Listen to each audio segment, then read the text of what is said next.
The fog of war will never let you see clearly. You'll always be at war within your own mind. Living with PTSD.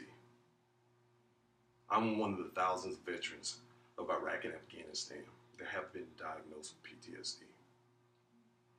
The purpose of today is to inform you of the signs and symptoms of PTSD in the hopes that you would be able to recognize those and potentially get someone the help that they need. Recognizing the signs and symptoms of PTSD before it's too late can potentially save someone's life.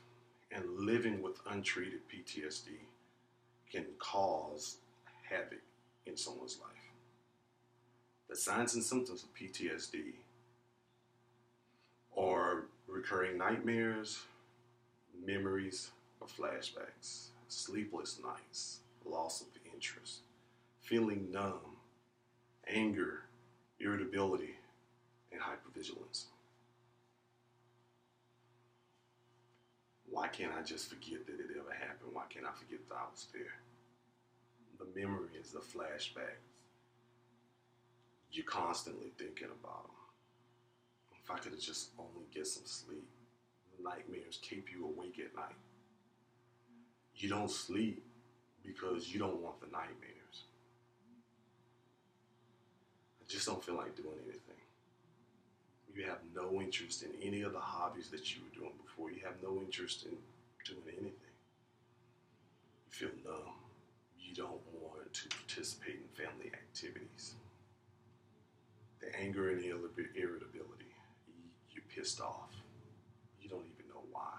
The slightest thing will get on your nerves. Hypervigilance is that an IED beside the road. A bag of trash may cause a flashback to think an IED. A reflection from a rooftop may cause you to think, sniper, is that guy following me? And they're too close, what are they going to try and do?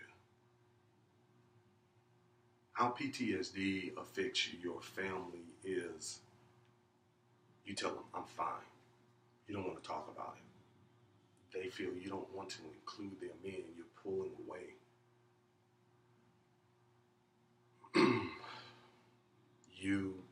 I don't feel like doing it. I just don't want to do anything. I just want to sit here. They start to feel you segregate yourself away from the rest of the family. Just leave me the hell alone. The angry outbursts. They start to walk on pins and needles. They are afraid of you. Then depression sets in.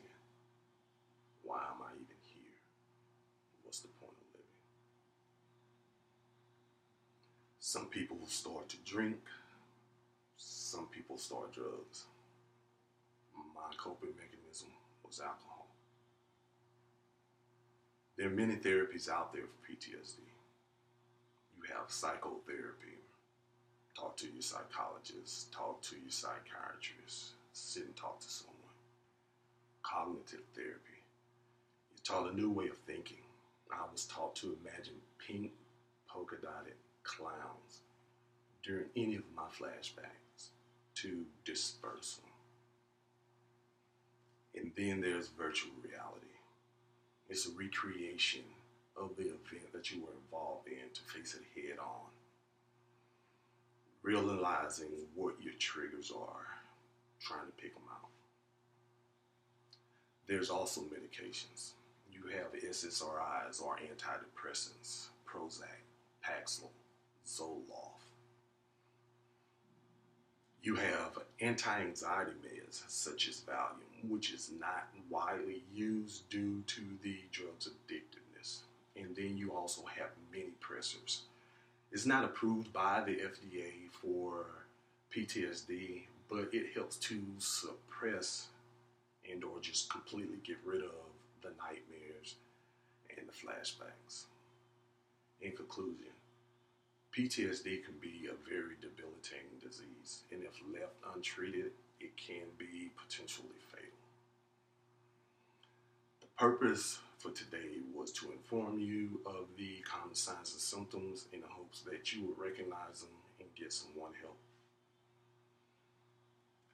as I said, I am one of many veterans that have been diagnosed with PTSD, and I've been battling it for 7 years.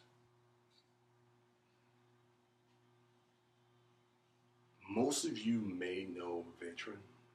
Most of you may not know that they've been diagnosed with PTSD. So if you see some type of news article or news report on PTSD, keep them in mind. See the signs and symptoms and get them help before it's possibly too late.